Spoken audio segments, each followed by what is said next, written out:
মোৰ কোনো জাতি নাই, মোৰ কোনো ধৰ্ম নাই, এনেদৰে কোৱা জুবিন গাৰ্গে এতিয়া নিজে ন্যায় পোৱা নাই। আচলতে যোৱাকালি জুবিন গাৰ্গৰ ন্যায়ৰ বাবে আন্দোলন কৰি থকা ভিক্টৰ দাস আৰু অজয় ফুকনক গ্ৰেপ্তাৰ কৰিলে আৰক্ষীয়ে। কিন্তু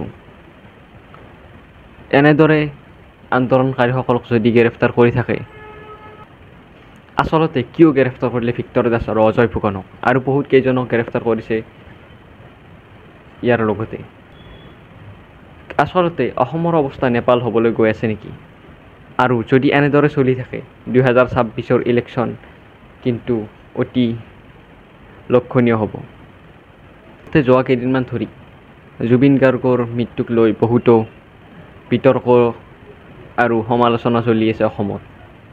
কিন্তু এই বিতৰ্ক আৰু সমালোচনাৰ মাজতে বহুকেইজনে ৰাজপথত ওলাই আহি আন্দোলন কৰিছে আৰু বহুতে ছ'চিয়েল মিডিয়াৰ জৰিয়তে আন্দোলন কৰিছে।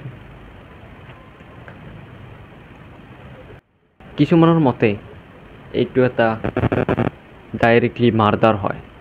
আচলতে কি হৈছিল সম্পূৰ্ণভাৱে এতিয়ালৈ পোহৰলৈ অহা নাই।